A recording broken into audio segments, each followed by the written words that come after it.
Bonjour à tous, bienvenue donc pour cette deuxième journée de Futurapolis Santé, Liberté, Santé, Immunité. Encore une très belle édition et une journée très très riche de débats tout à fait passionnants. Le premier d'entre eux va porter sur les bonnes recettes donc pour renforcer son immunité, parce que face à l'adversité, nous pouvons aider notre organisme donc à mieux lutter contre les microbes, contre les agents infectieux, et nous allons vous expliquer comment donc avec nos invités. Juste deux petites précisions, donc ce formidable numéro du Point, comment renforcer son immunité, donc on est vraiment au cœur du sujet, que vous trouverez donc auprès de notre libraire. Sachez également que des ateliers sont organisés ici et accessibles également donc via Internet, et nous avons donc en ce moment même Quand méditer rime avec immunité, un atelier donc qui est animé par Alain Fachin. Et donc, écoutez, je vous propose sans plus attendre donc de découvrir toutes ces recettes pour rebooster, je ne sais pas si c'est le bon terme, ils nous le diront, notre immunité. Donc, je vous demande d'accueillir maintenant le docteur Grégory Battista, donc, qui est gériatre et psychothérapeute et qui est fondateur du centre de Mindfulness à Montpellier en 2017. Bienvenue docteur. Le professeur Ariane Sultan, spécialiste d'endocrinologie, diabétologie, nutrition au CHU de Montpellier. Bienvenue à vous. Et le professeur Jean-François Toussaint, professeur de physiologie à l'Université de Paris, fellow de l'Université d'Harvard, directeur de l'Institut de recherche biomédicale et d'épidémiologie du sport. Et pour animer les échanges, Anne Jean-Blanc, journaliste santé du Point. Bonjour Anne. Et donc, je vous laisse avec nos invités pour tout savoir sur comment renforcer notre immunité. Tout, alors renforcer, c'est effectivement le mot, parce que booster, pendant un certain temps, on avait dit booster. Et booster, c'est une mauvaise notion, parce qu'une immunité, voilà, j'y arrive, qui est trop forte, c'est pas bon pour la santé non plus. Donc voilà, renforcer est le mot juste. Alors, pour renforcer son immunité, il y a pas mal de solutions quand même, en tout cas, la bonne hygiène de vie, la bonne alimentation. Et la première chose le premier sujet qu'on va aborder, qui est peut-être pas prioritaire pour certains, c'est la méditation. Pour une raison simple, et que Grégory va nous expliquer, c'est que l'immunité est très sensible au stress et que la méditation est un moyen de faire baisser son niveau de stress, donc de moins agresser son immunité, si j'ai bien compris. Alors vous pratiquez la méditation pleine conscience. Qu'est-ce que c'est pour commencer ? Alors la méditation pleine conscience, c'est une pratique de méditation laïque qui consiste en un entraînement mental de l'attention. Et donc on s'entraîne à diriger volontairement son attention dans le moment présent. Donc c'est vraiment, comme il y a de l'entraînement physique, là c'est un entraînement mental de l'attention. Ça demande une grande habitude, ça s'apprend facilement, c'est des gestes simples ? Ça s'apprend facilement, par contre c'est vrai que ça nécessite un certain temps d'apprentissage, et souvent c'est bien d'être accompagné d'un enseignant pour développer cette pratique régulièrement. Alors apparemment il y a eu des études sur les liens entre méditation et immunité, vous pouvez nous en parler ? Alors il y a plusieurs études. Une des premières, ça avait été en 2003 par justement John Kabat-Zinn, qui est ce professeur américain qui a créé un programme de méditation laïque et qui montrait par exemple qu'avec un programme de méditation comparé à un groupe contrôle, la réaction immunitaire, l'immunisation suite à un vaccin antigrippal était augmentée dans le groupe des gens qui faisaient de la méditation. Donc ça a été une première étude. Et puis après, il y a d'autres études qui ont été faites, notamment sur le fait de montrer que les hormones du stress, par exemple le cortisol, est diminué chez les gens qui méditent. Et donc, du coup, il y a une réponse immunitaire qui est meilleure face aux infections. Qu'en pense la spécialiste de nutrition ? Concernant l'impact de la méditation et les effets de la méditation. On a un certain nombre de données, effectivement, pour dire que le stress est associé à une altération de défense immunitaire. Donc, les solutions potentielles pour moduler ce stress sont indiscutablement associées à un bénéfice en termes de stimulation de l'immunité. Jean-François Toussaint ? C'est une piste intéressante qu'il faut suivre. Ces premières publications donnent un axe qu'il faut confirmer, qu'il faut voir et surtout associer à l'ensemble des points qui vont être abordés ce matin. Et c'est donc dans ce contexte-là qu'il faut regarder l'ensemble des effets positifs de toutes ces situations. Alors, avec la méditation, on parle aussi du yoga. On va rester dans toute cette sphère. Le yoga a les mêmes effets que la méditation ? Alors, il y a des effets aussi anti-stress du yoga. Ce qui est un petit peu différent entre la méditation et le yoga, c'est que avec la méditation, on entraîne un état d'esprit, enfin une certaine fonction attentionnelle, qui peut être maintenue au cours du temps, au cours des journées. Alors que le yoga, c'est compliqué éventuellement de faire des sessions de yoga pendant qu'on parle à quelqu'un. Alors que par exemple, la posture de la méditation, de l'attention au moment présent, c'est quelque chose qui peut être fait par exemple là maintenant. Certains spécialistes du yoga disent qu'il y a des postures spécifiques pour booster l'immunité. Ça vous semble possible? Alors, on peut dire beaucoup de choses. Après, faut-il encore Le prouver scientifiquement? Oui.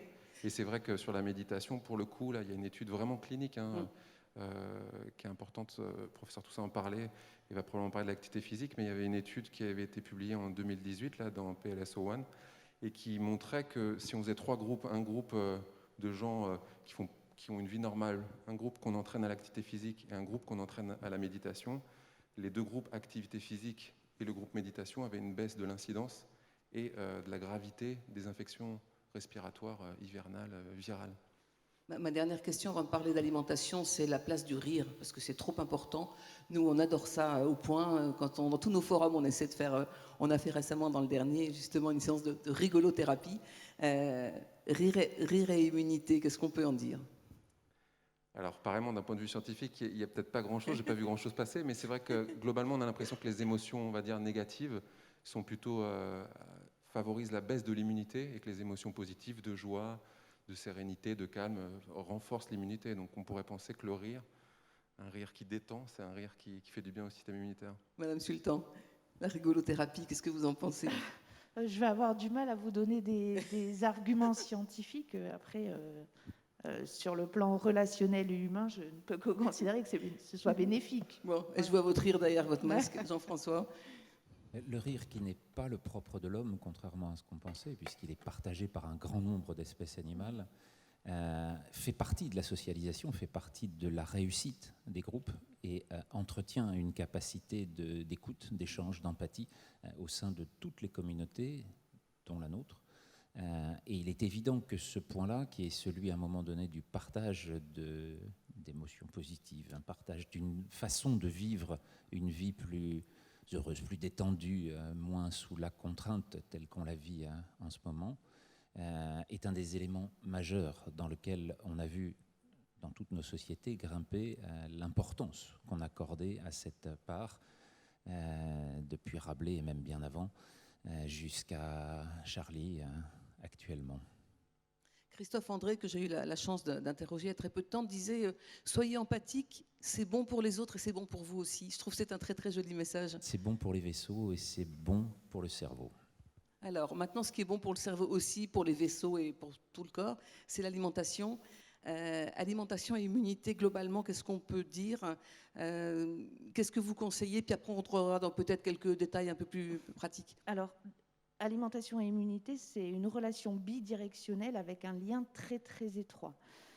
L'exemple qui va tout de suite être parlant, c'est que les personnes qui n'ont pas un état nutritionnel satisfaisant, qu'on va pouvoir par exemple qualifier de personnes dénutries, ont un risque infectieux très augmenté. Ça, c'est dans le premier sens. Et puis on sait aussi que les personnes qui ont une infection ont besoin de plus de calories, d'énergie, ont besoin d'une diversité alimentaire suffisante pour permettre la guérison de l'infection. Et le problème, c'est que quand on a une infection, eh bien, ces substances qui sont produites, qui s'appellent des cytokines inflammatoires, ont un effet coupe-faim, qui est physiologique. Elles provoquent un état d'anorexie.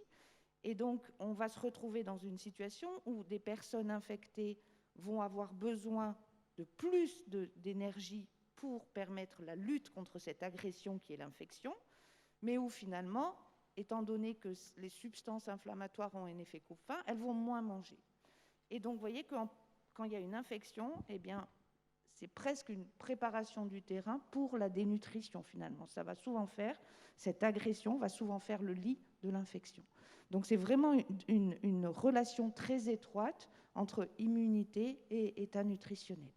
Mais vous parlez de sous-nutrition et on a entendu depuis le début de cette épidémie que c'était plutôt la suralimentation, donc le surpoids et l'obésité qui était un facteur de risque majeur parce que ça produit une inflammation. Vous pouvez nous expliquer?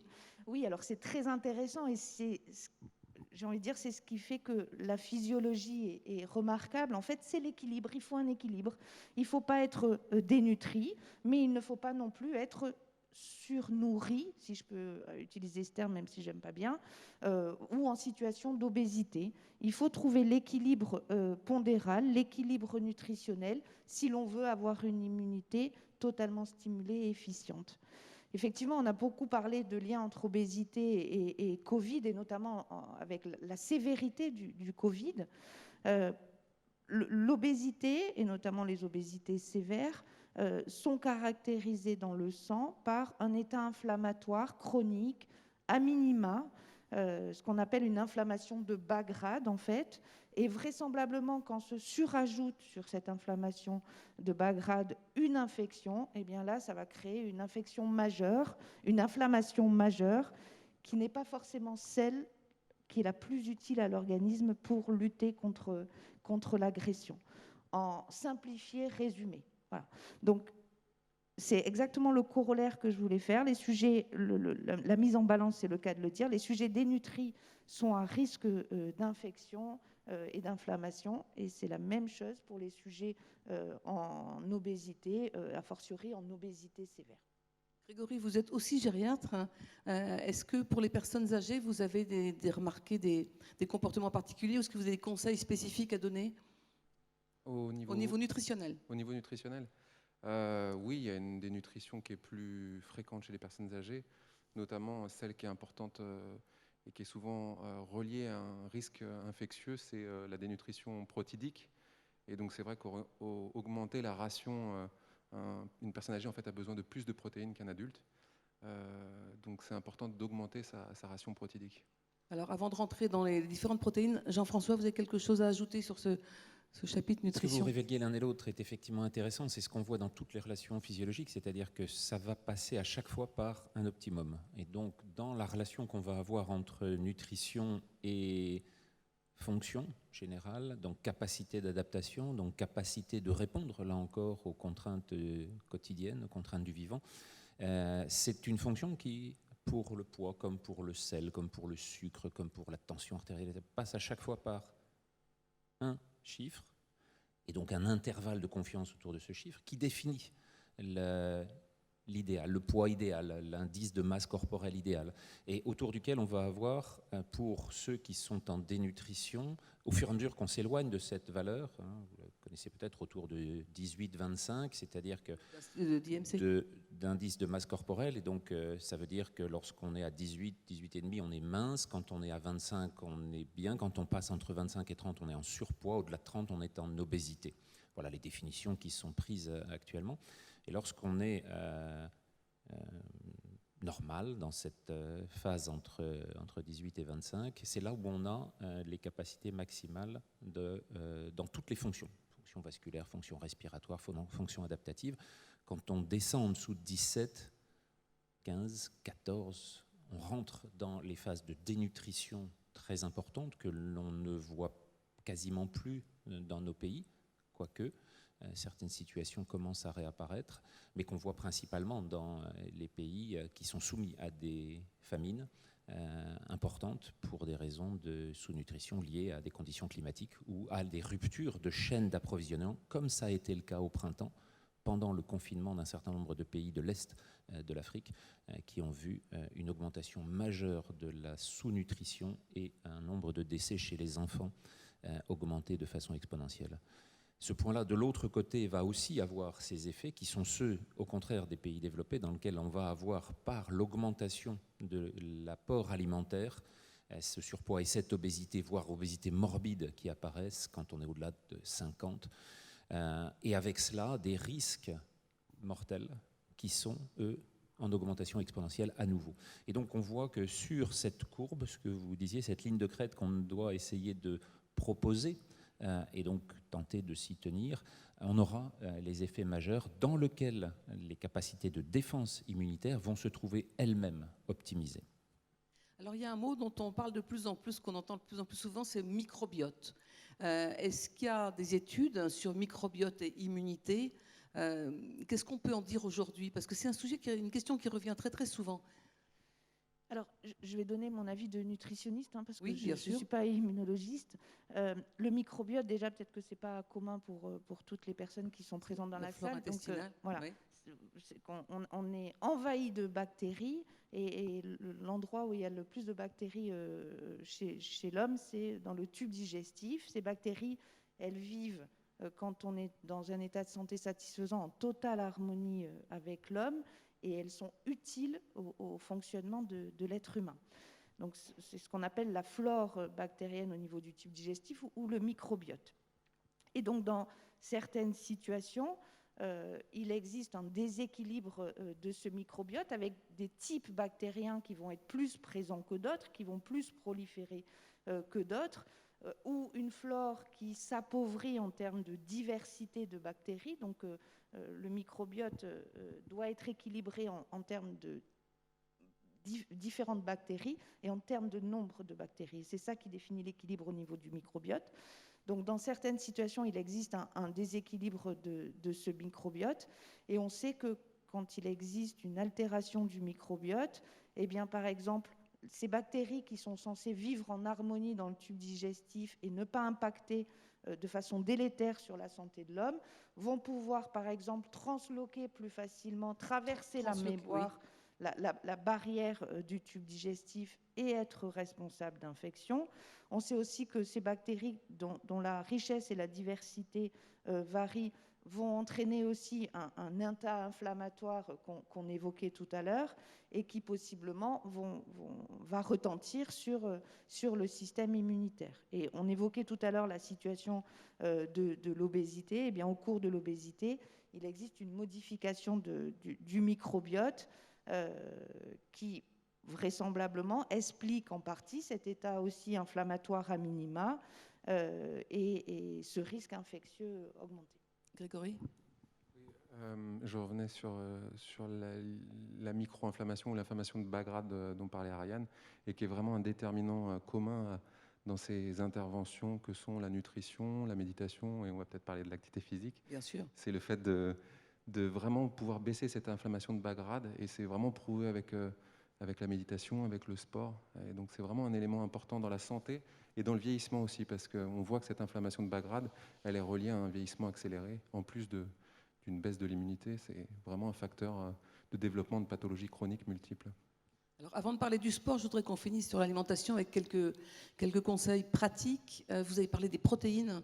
Est-ce que les protéines végétales ont les mêmes qualités que les protéines animales et faut-il en manger à tous les repas? Qu'est-ce que vous conseillez? Alors, juste avant de rentrer dans les protéines, c'est vrai que là, tout ce que j'ai évoqué, je l'ai évoqué sur le plan global, en apport calorique quotidien.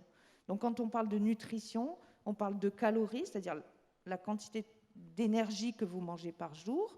Et puis ensuite, on va parler de répartition des protéines, des glucides et des lipides. Donc il y a les deux éléments à considérer quand on parle d'alimentation et d'immunité. Donc j'ai évoqué le lien entre dénutrition et immunité, altération de l'immunité, obésité, altération de l'immunité. Maintenant, les protéines, on rentre dans la composition Bien même sûr. de l'alimentation et on regarde quels sont les besoins en termes de glucides, en termes de protéines, en termes de lipides, si l'on veut booster son alimentation. Donc les protéines, on en a effectivement besoin en termes de stimulation de l'immunité. Et encore une fois, elles s'intègrent dans la globalité de l'alimentation, c'est-à-dire que si on ne mange pas assez, l'organisme va puiser ses ressources dans le muscle. Et donc, on va se retrouver avec une carence en protéines. Donc, il faut manger suffisamment et puis assurer un apport protéique qui doit être, encore une fois, équilibré, c'est-à-dire pas forcément des protéines à tous les repas, mais on conseille des protéines issues des protéines animales, 2-3 fois par semaine. En fait, ça rentre dans ce qu'on appelle l'alimentation santé.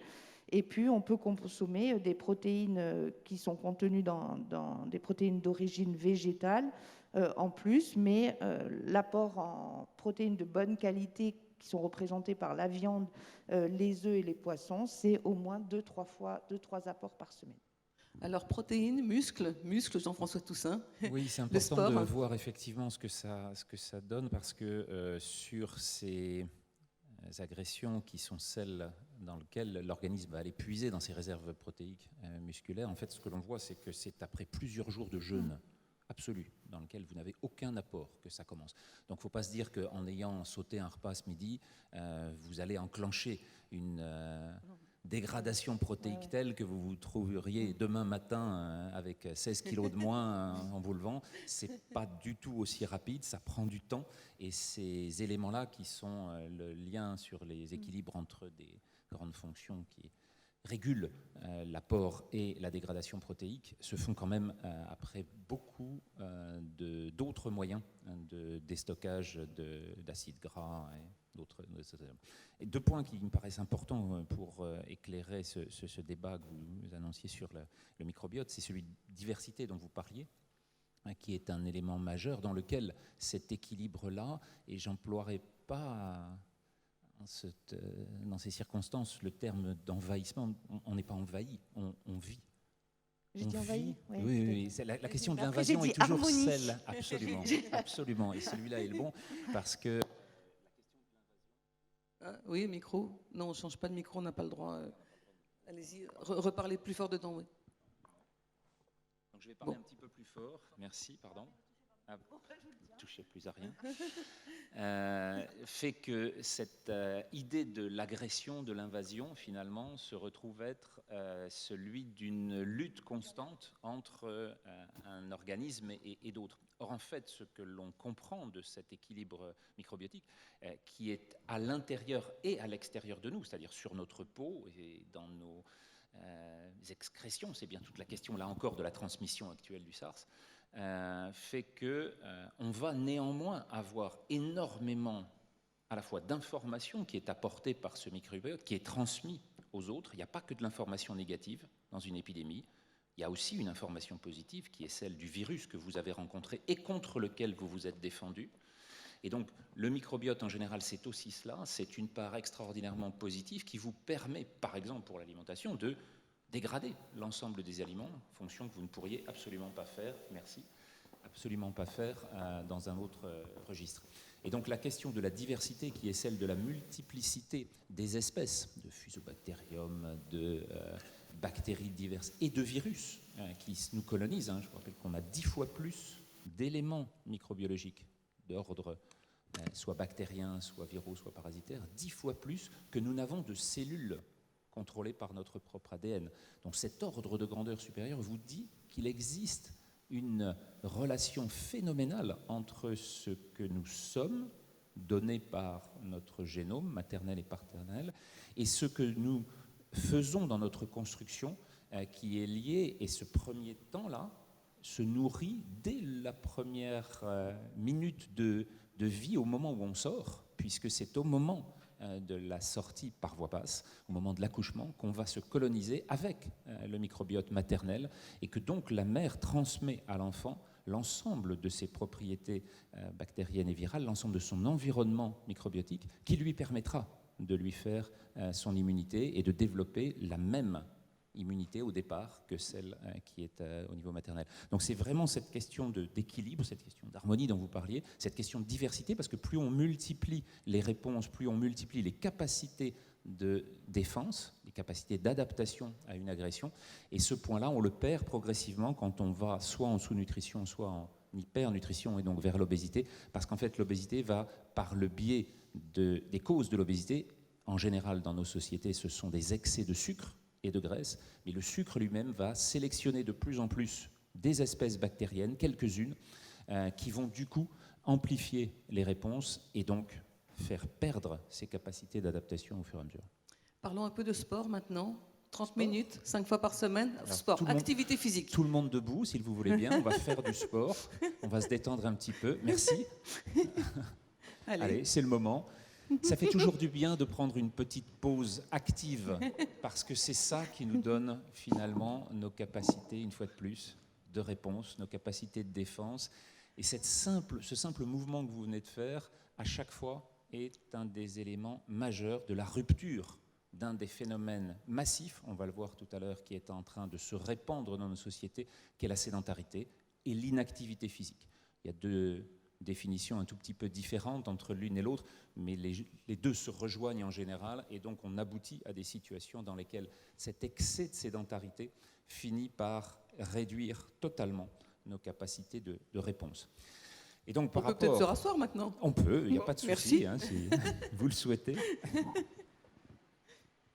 Et régulièrement, pouvoir avoir cette phase-là est un élément qui va construire. Construire quoi? Construire notre rapport mécanique au vivant, avec des productions qui, à chaque fois que vous utilisez vos muscles, vont produire un certain nombre de facteurs. Vous aviez parlé des interleukines tout à l'heure dans l'inflammation. Vous en avez d'autres qui vont lutter contre cette inflammation, qui sont produites par les muscles, des myokines. Entre autres, vous avez des interactions entre le périphérie et le centre, et ces interactions passent par ces messagers qui vont du coup produire, lorsqu'on est cette fois-ci régulièrement actif, des endorphines, et donc des structures chimico-physiques à l'intérieur du cerveau dont les récepteurs vont entraîner des situations dans lesquelles on retrouvera des situations d'équilibre psychique, dans lesquelles on aura une meilleure De plaisir même. Hein. appréciation, Oui. de plaisir et de rire. Et Dieu sait si c'est important, on l'a dit. Et donc d'avoir sur l'ensemble des champs immunitaires, physiques, psychiques, sociaux, des capacités qui seront surmultipliées par la condition Mais physique alors maintenant, entretenue. combien, alors je dis plus sport, combien d'activités physiques? Est-ce que c'est vraiment 30 minutes par jour, 5 fois par semaine? Est-ce qu'on peut tout faire en une fois? Qu'est-ce que vous donnez comme conseil en pratique? Comme disait Albert, le grand Albert, Einstein s'entend, tout ce qui compte ne se mesure pas, tout ce qui se mesure ne compte pas tant que ça. Donc se mesurer chaque jour pour savoir combien de pas on a fait, combien de grammes on a pris, etc., est une chose importante, mais tourne vite à l'obsession. Le point le plus important est de trouver, là encore, d'intégrer, d'intérioriser ces éléments-là pour en faire une conduite, pour en faire un cadre de vie dans lequel on se retrouve. Mais c'est vrai que ces recommandations, finalement, auxquelles aboutissent la plupart des instances sanitaires internationales, l'OMS, pour ne pas la mentionner, mais toutes les autres dans chacun des pays, donnent quelques idées. Alors, je ne séparerai pas l'activité physique ou l'activité sportive, c'est la même chose, en fait. Ce n'est que Non, le parce que plaisir sport, on a le que sentiment l'on que ça met la prend. barre plus haut. Mais non, ça met la compétition dans un cadre particulier de l'activité sportive, mais on peut très bien faire du sport sans compétition. Si vous avez le souhait d'aller faire de la voile cet après-midi à Palavas, aller faire de l'aviron à Béziers sur l'aéro, si vous avez envie de faire du vélo dans l'arrière-pays, Je crois que Madame Sultan, je vais vous interrompre là. Je vous sens êtes derrière son dans des masque. situations dans lesquelles voilà, il n'y a pas de On va compétition et il y a une pratique sportive, d'active, finalement, qui apportera les mêmes bénéfices. Madame Les mêmes Sultan. bénéfices. Non, je voulais juste rajouter peut-être un petit élément pratique. C'est qu'on a quand même des données pour dire que plus l'activité physique est importante, plus il y a un bénéfice sur la santé.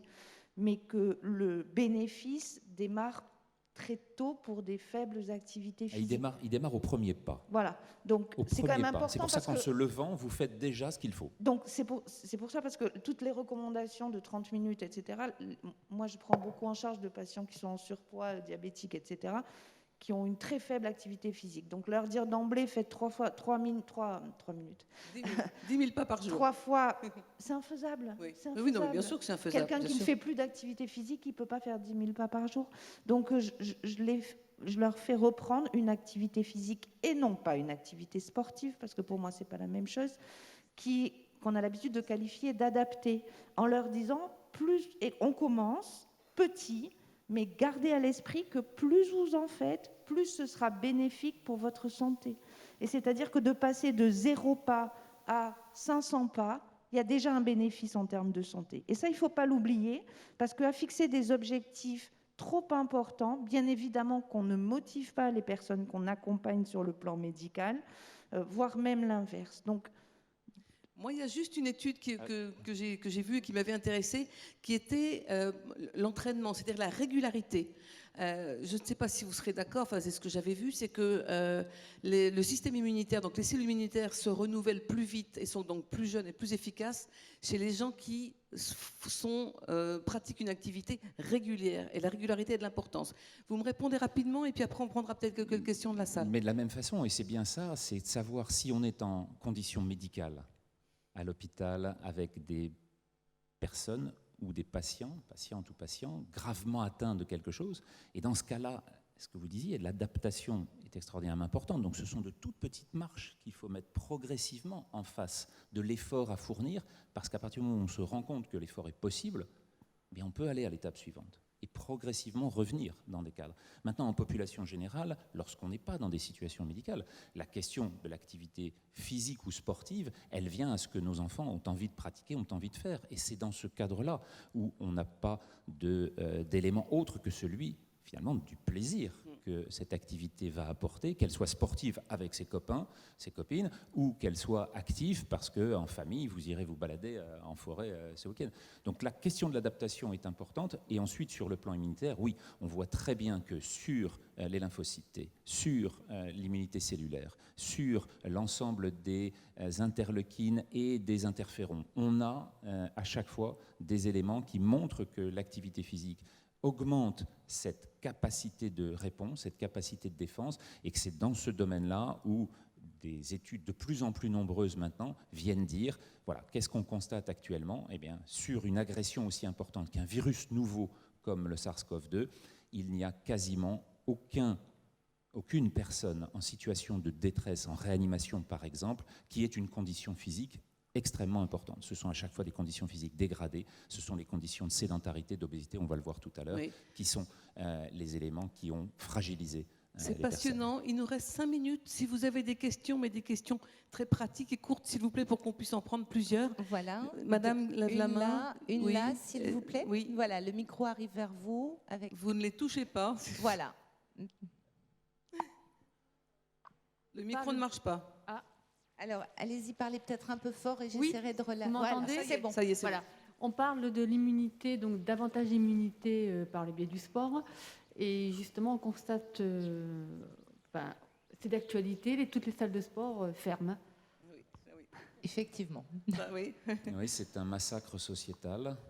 Voilà, donc j'ai l'habitude d'aller en salle. Et bon, moi, j'ai fait 1 heure de vélo elliptique tous les jours. Et plus, je vais en salle 3 fois par semaine. Et c'est vrai que bon, ça me manque. Heureusement que je peux en faire à la maison, parce que sinon, je crois que ça, même moralement, ça n'irait pas du tout. Je vous rejoins tout à fait. Je crois que c'est une erreur totale qui est la démonstration que les instances sanitaires actuellement dans ce pays ne comprennent pas ce qui se passe et ne comprennent pas ce qu'il faut mettre comme recommandation au cœur d'une phase de réponse épidémique dont l'activité physique ou sportive est l'une des seules thérapies dont nous disposons et dont nous sommes responsables, parce que là, si vous décidez, vous, madame, d'aller faire 1 heure de vélo elliptique, vous allez pouvoir mieux vous défendre contre le virus au moment où vous allez le rencontrer. Grégory, eh bien, c'est ça qu'il faudrait faire, et on ne le fait pas, malheureusement. Et ça prouve, là encore, les progrès que nous devons faire. Grégory. Merci. Oui, il y a un point important dans ce que vous dites. En effet, le sport est favorable pour l'immunité, mais aussi la nature. Ça a été montré dans beaucoup d'études. Par exemple, dans une ville, si vous vivez près d'un parc, vous avez des marqueurs de santé, notamment biologiques, de stress, qui sont diminués par rapport à si vous habitez dans une zone très citadine, très bétonnée. Donc, une réponse qui peut être faite dans ces conditions exceptionnelles, c'est d'aller faire peut-être le vélo en nature ou d'aller marcher en nature. Vous allez associer les bénéfices de l'activité physique et du fait d'être dans la nature, qui est vraiment un élément qui est favorable pour la santé. Et je rappelle qu'au mois de mars, on prenait 135 € si on était à marcher dans la nature, dans les parcs naturels ou sur les plages. Oui, donc c'est vous dire, là encore, à quel point on s'est trompé sur un grand nombre de décisions. Il y avait madame une question, oui, au fond, s'il vous plaît. Là, madame lève la main. Voilà, et monsieur aussi là ensuite, s'il vous plaît.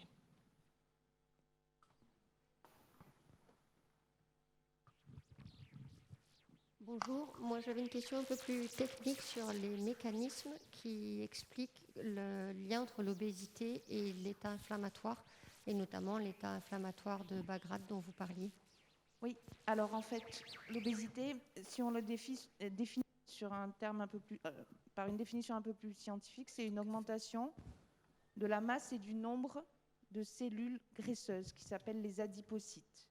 D'accord ? Donc on se retrouve avec une masse plus importante, des adipocytes plus gros et plus nombreux. En fait, cette augmentation que je vais appeler de masse adipocytaire entraîne des modifications du fonctionnement lui-même de l'adipocyte qui va changer. L'adipocyte est une cellule qui est capable de produire des substances, des hormones, et donc l'adipocyte en situation d'obésité va changer son profil de sécrétion. Je résume, parce qu'on pourrait y passer 3 heures. Le deuxième point, c'est qu'en situation d'obésité, dans le tissu adipeux, cette modification du profil de sécrétion des adipocytes va attirer dans le tissu adipeux des cellules de l'inflammation. Alors, en situation normopondérale, il y en a très très peu, et ce sont certaines cellules. En situation d'obésité, il y a beaucoup plus de cellules inflammatoires qui, ce coup-ci, envahissent le tissu adipeux, et en plus, ce ne sont pas les mêmes qu'en situation normopondérale. Et donc, dans ce tissu adipeux obèse, on se retrouve avec un cocktail de cellules adipocytaires qui modifient leur sécrétion, qui attirent leurs copains, les macrophages notamment, qui vont sécréter des substances inflammatoires.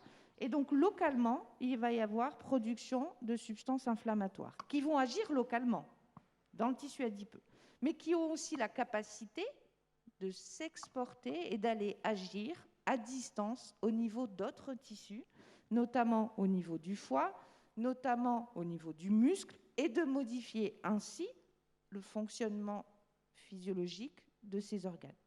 Voilà en résumé schématique. Merci. Et la dernière question, vous aurez 1 minute 10, monsieur. On est Monsieur. désolé, mais...